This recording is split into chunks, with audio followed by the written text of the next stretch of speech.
Katie. Hi, I'm Camilla. And welcome to You're Gonna Be Fine, the self-development podcast with a chatty twist. Please know that we are not professionals, just regular girls sharing from our own journeys to hopefully educate, motivate and inspire you on yours. So if you're dealing with something serious, please speak to a professional because at the end of the day, they are the experts, not us. If you are enjoying the podcast, please rate, review, subscribe and share with someone who you think would enjoy it. It helps us more than you know to reach more gorgeous people just like you. With that being said, enjoy the episode and remember, whatever it is, you're gonna be fine. Hi guys, and welcome back to your favourite podcast, You're Gonna Be Fine. Today's episode is called The Best Lessons We Have Learnt from Our Therapists. Now, I've been in and out of therapy for a couple of years. You've been very consistent for 3-4 years now? I think it's 5 now. 5 years now. Yeah, wow, with crazy. the same therapist as well. See, I've had a couple as well. So yeah, it's going to be interesting today. It's been a lot of reflection in prepping for this because I think sometimes the lessons that you learn in therapy, they get so embedded that you start to think that you came up with them. Yeah. And then when I was looking through all my notes and stuff and like printouts and stuff that my therapist had given me over the years, I'm like, oh, that wasn't a Katie original. Yeah. That was indeed Philippa. But before we kick off, what is your Oh Fuck of the Week? So my Oh Fuck of the Week, and I know you've actually got one off the back of this as well because we were both discussing this. Are you talking about this one? Yeah. Yeah. So it's not funny, but it is funny. We've got to see the funny things you've got to in laugh sad or you'll situations. cry. Yeah, of course. And my mum actually was really laughing about this because that's her humour, dark humour. So anyway, really sad few weeks, to be honest, for me. Like you might have seen on my story that my granddad passed away the day before my 30th birthday, which was obviously super, super sad. And it's been a really tough time for our family, but we've all rallied. And that's one of the only good things that comes from people dying, that it does make you rally and it just make you feel closer to those that you love. Yeah. So anyway, he passed away and then my mum had his phone because, you know, she was the executor and the next of kin. Yeah. Anyway, seriously, I can't believe this happened. Like, this is such an oh fuck. Yes. Like, this needs to be sorted from the system. Yeah. Anyway, so he died and then 2 days later, my mum got a text to my granddad's phone that said, "Hello from South Shields Hospital," where he'd been. "Would you mind leaving a quick survey as to how your recent visit was?" And my mum was like, "Not very good, seeing as I went in live and came out dead." Like, seriously, we were just like, what the fuck is going on? Oh, seriously, this is a real, like, you know. That is a proper fuck up, isn't it, on their end? Like, you need to be marking dead people as dead so that they don't get the automated text messages. Your visit? Not very good.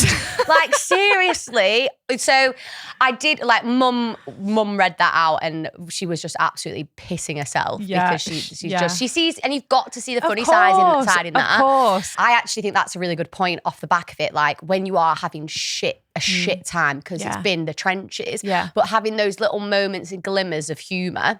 And he would have found that really funny as well. So we weren't being disrespectful. We were just like having a bit of a giggle in a very, very dark moment. But it has been a series of that, to be honest, just like trying to find humour and like lightness in a dark time. But we were talking about this, weren't we? Because you've got another similar. So I was talking to one of James's really close friends. She's called Gemma, and she was telling us how her family dog died. So they had Bailey for, I think, 16 years, and then he passed away.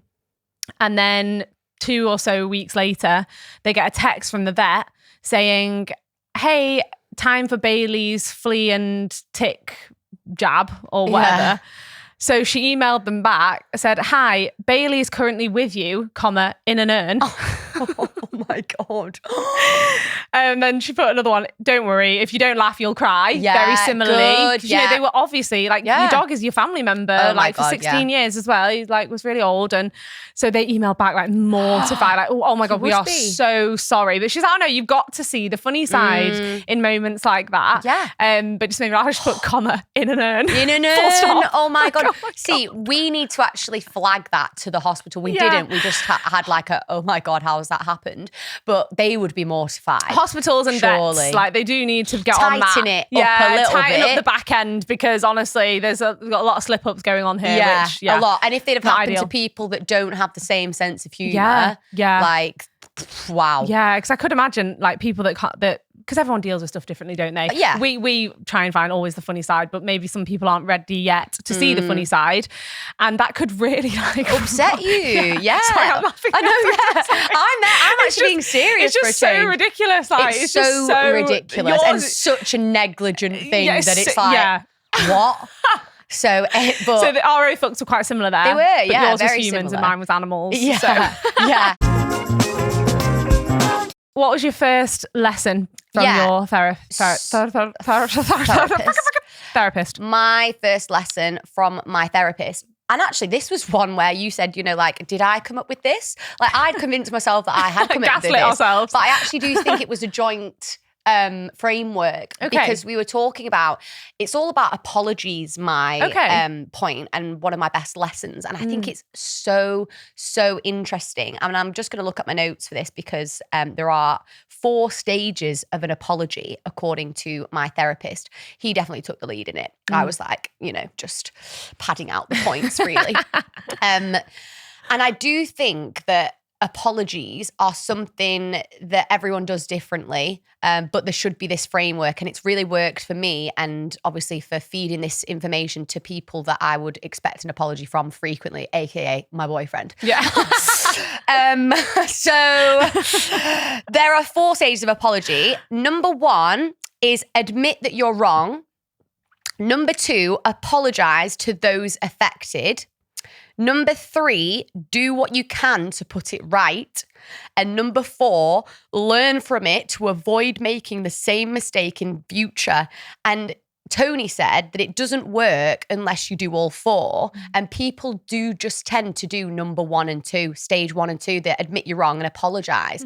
But if you're not doing what you can to put it right, if you're not learning from it to avoid making that same mistake again, then the cycle continues for that same mistake. So I think it's a really important thing that I've learned to do myself when it comes to apologies, and also to ask other people to apologize in this way, because it's what makes me feel best. So yeah, I think that was a really good one. And it was something that he taught me early on, and something that I feel like maybe doesn't get discussed loads. So I thought, let's mention it in the pod. Yeah, so true. Because I think if you think about an apology, you do just think, oh, sorry.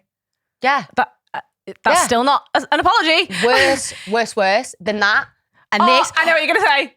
I apologise. No.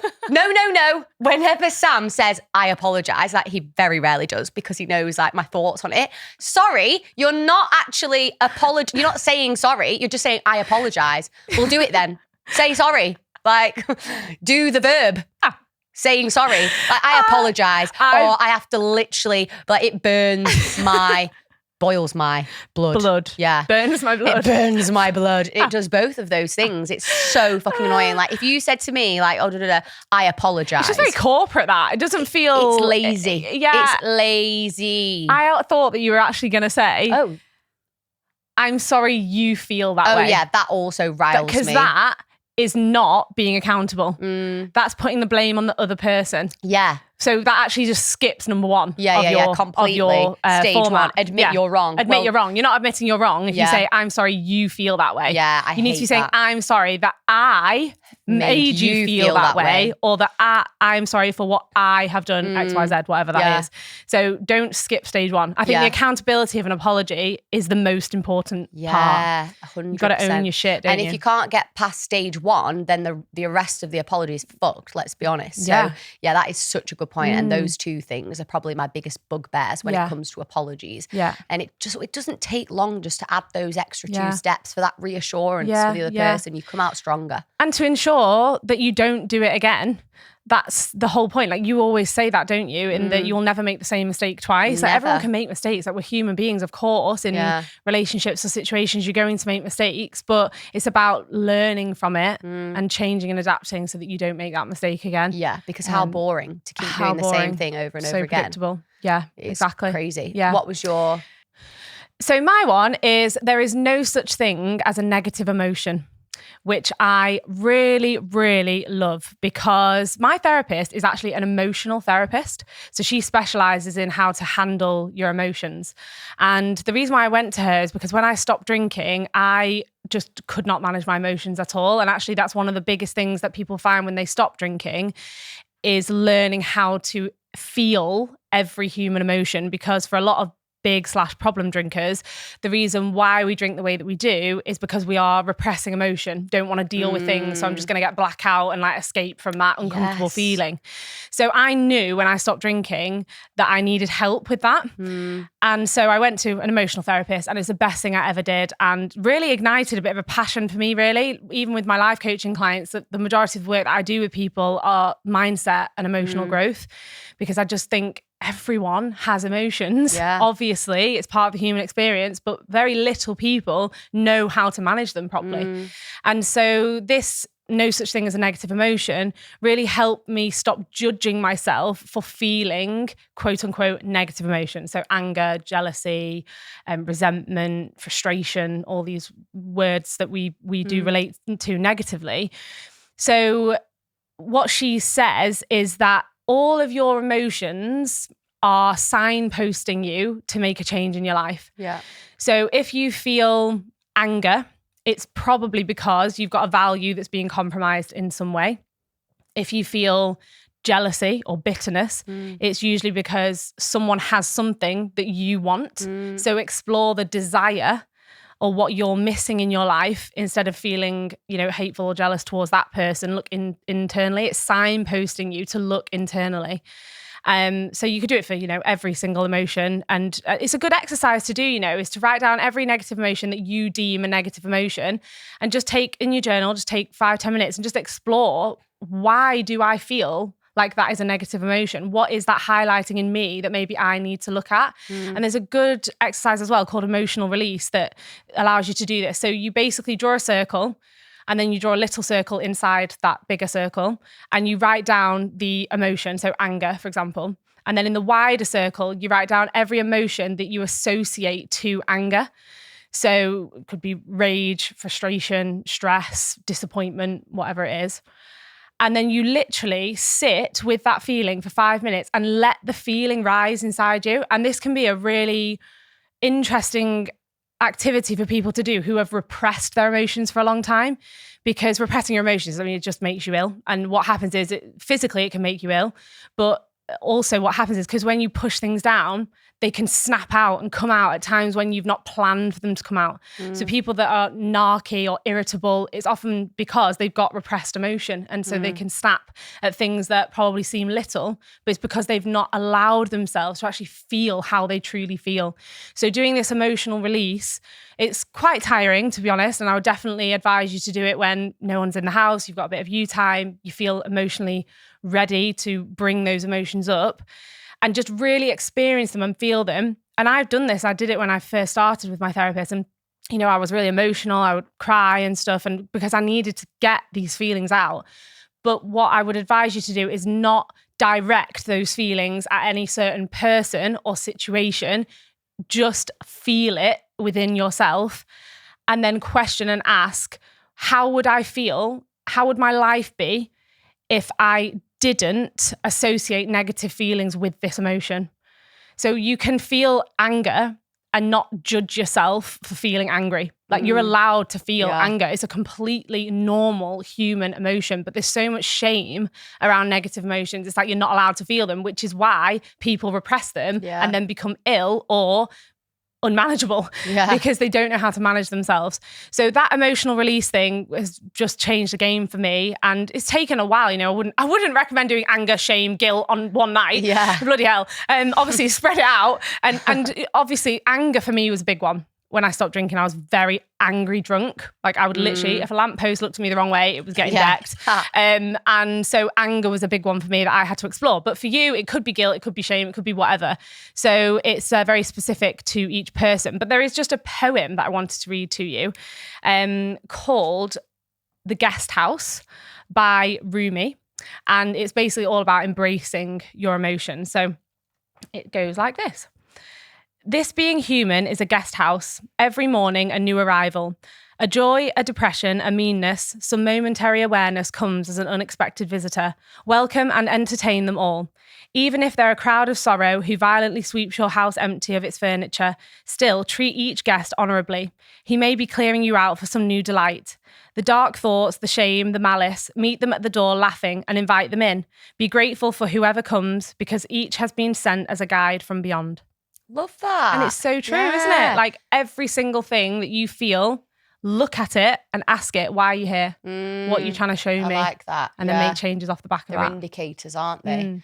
Love that. Yeah, that's a really good one. Tough one to follow. I'm like, shit. Sue. Oh dear. No, actually, this is a really good point, to be fair, from Tony. And this is the first thing that we did in our session when I first went to Tony way back when. And I remember at the time just thinking, I absolutely love that he's given me this because I'm like, I love a questionnaire, I love a quiz. Yeah. And he basically made me do this thing called a driver's questionnaire. And by drivers, he means like what drives you, like what your intrinsic drive is. And it comes from childhood. Shock. Doesn't everything. But I did think, at what point in this therapy episode are we going to say the C word? Childhood.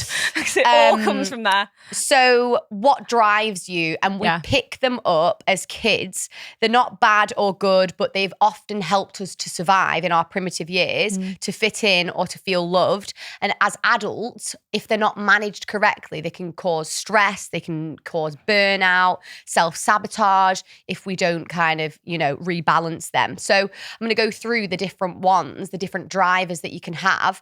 And then obviously listeners and watchers can think, ooh, like which ones do I think I have? So first one is be strong, which tends to be like, I can't show weakness or say that I need help. And often this manifests when it's not balanced in later life as like bottling up emotions, fear of vulnerability, because as a child, you were kind of just told like, be strong, like get on with it, hurry up. So I have to move fast or I'll fall behind. I won't be good enough. So everything kind of, this is me to a T as well. So it's rushing tasks. It's being impatient. It's never slowing down. That's how it manifests in later life as an adult. And then there's be perfect. So if I'm not perfect, I won't be loved or safe. So this often manifests in later life with perfectionists who want to get it perfect. Otherwise, they fear that they're not going to be accepted. And it all just stems from like what you've been praised for when you were younger from your parents. And then there's please others. So I must make others happy to be accepted. This manifests as avoiding conflict, people pleasing. And then the final one is try hard. So if I just try hard enough, I'll be enough. So it's kind of that addicted to hustle, never satisfied even when you do succeed. So I definitely signposted the be strong one, the be strong driver, the hurry up. And there were a few more, but I did this questionnaire and it just earmarked what to look out for. And it's really interesting because you can probably identify with like friends, family members, your partner, what driver they have. And it often explains why their behavior is that certain way. And it's because they've got that driver from childhood and it's so hard to unlearn. But it's just so interesting because my hurry up is a joke. Like even when it was so funny, I was in therapy with Tony and he was talking through all of this and I was like, faster, like speak faster, because Tony speaks really slow because he's trying to get his point across. But he always says to me, he's like, your hurry up drive is in full force right that's now. Funny. So he's telling you about yourself. That's he's good. Literally, because I'm there like, get on with it. I'm like, come on. But I definitely also think I've probably got the try hard, which is like, never satisfied. Even when you do really well, you're just like next thing, more. Yeah. But they're really, really interesting. And I've learned so much since that. And I just feel like knowing more about yourself is the best thing about going to therapy. And there's no high like a post-therapy high, is there? So seriously, it's just amazing. And he has taught me all of these things about myself, and I just feel like I just would not be where I am today without him. And it's outsourcing that emotional turmoil. Like, why would you want to just, offload it to your friends and family all the time? Like, you can, obviously, don't bottle it up, but that's what a therapist is for. Like, you get to be the main character for an hour, or in my case, I'm often in there for 2 hours. I come out and I'm like, am I damaged? I'm like, oh my God, 2 hours. 2 hours of being the main event. No wonder you've gone every week for 5 years. I know. He only charges me for an hour as well, bless him. Really? Yeah, what a babe. babe. I know, so cute. So yeah, that was my last point that I just have learned so much from that. And there's not loads about drivers online. There is a little bit, but it's quite an old kind of structure and framework, but it still has stood the test of time. I've just started to resurface my drivers, and you can obviously retake the test and see whether they've changed. I was going to say, and is it something that changes over time? Yeah, I feel like it must be, because you conquer them. And like, I've never had to be perfect driver. Like, see, I have. That is my driver. No, I like perfectionism. No, but I've really challenged that in recent years, like, because I'm now a massive believer of start messy. Like, just get on with it. Like, action is what makes you get there, not waiting for things to be perfect before you take action. Yeah. But I think when I was younger, I definitely had that. Everything's just got to be just right before I can make the jump. But actually, I think that is a lot of that is driven by fear. It's like waiting for the perfect condition to just go, because you're scared of failing or whatever it may be. So And my final one was, I was talking to my therapist about how, and me and you are similar in this way, being a bit savage at times and a bit like cutthroat with people, places, things in our lives. And I was talking to my therapist about this, and she said, well, the reason why you are so cutthroat is because you hold yourself to such high standards and high regard that you... I was going to say bin. you bin people off. You cut people off who make a mistake. You don't allow people to make mistakes because you don't allow yourself to make mistakes. And that probably feeds into this perfectionism driver, which is so interesting. That's literally just coming to my mind now as we're talking about it, is that it has to be 100%. If it's 99%, it's not good enough. Yeah. And I would constantly spend my 20s, my early 20s, not my late 20s, but my early 20s and even late teens being like, I would never have done that. So how can you have done that? I would never have done that. But you can't live your life like that, because everyone has their own life tasks. We've spoken about the book, The Courage to Be Disliked, in a previous episode. Like, that's what that always talks about, is that you've got to let people get on with their own shit and you've got to deal with yours. So that was just a real light bulb moment for me, in that I learned I really need to give myself a break. Like, the pressure I put on myself is just unholy. Like, honest to God, I look back my early 20s and I feel like sad when I think about like the things that I've done and what I've achieved are great. And I shouldn't feel like I'm blowing smoke at my arse to say that. But I think I do have a bit of a belief around dulling things down a bit, like, as to not seem, whatever, up yourself or whatever. But I'm actually so proud of the things that I've achieved. And actually, I think that learning to be less savage to myself is actually what has allowed me to give more flexibility with the people around me as well. I think I'm very rigid with my expectations. And if people fall outside of it, then they're just gone, aren't they? There is a fine line. And I do think you've almost like therapy has given me a lot of good stuff, but probably one of the worst things that it's given me is that, like, if you're not aligned with me, then you kind of get in the cull. So I think I've almost learned to communicate too much. Like, I struggle. And I actually think that this is a good little curveball, because as much as like therapy is so good, I do want to highlight that once you go to therapy, you can't undo what you learn. And it means that it changes your life, and therefore it changes your circle of friends, changes your expectations. Buckle up. And it changes your communication style. My communication style now, if you're pissing me off, you're going to know about it. And like, you can't, and I wish sometimes that I could like just not say, but I say what's on my mind. But it has helped me a lot. And I do think I have got a reputation of that, which I quite like, because people know where they stand with me. There's no ambiguity. They know that I'm not bitching about them. No. I'm not going to say anything about people that I've not said to their face. Yeah. So I think that that's a good thing. But just a little curveball if you are thinking of going to therapy. Yeah, then, be aware. You can't unlearn it. No. Yeah. Once you know, you know. Once you see that there's another way, you can't unsee it. So just be prepared for that transition period, because it will happen. It will happen when you grow. You do lose people a lot of the time, not all the time, but a lot of the time that does happen, doesn't it? So yeah perfect. Well, I think that's the perfect way to wrap up the episode. And yeah, if you do need a therapist recommendation, hit us up. Camilla's on commish. I should be. I seriously should be. But yeah, another good episode under the belt, and we really would love it if you could like, share and subscribe to our podcast. If you are listening as well, I am guilty of doing this. When I listen to a podcast, I often don't share it on my socials. But what you don't realize is that really helps us to get in front of more amazing people. We want to chat to you, and we love the messages that we get and the reshares and all that good stuff. So get in touch. Get in touch, guys. Okay, perfect. We'll see you next week. See you. Bye.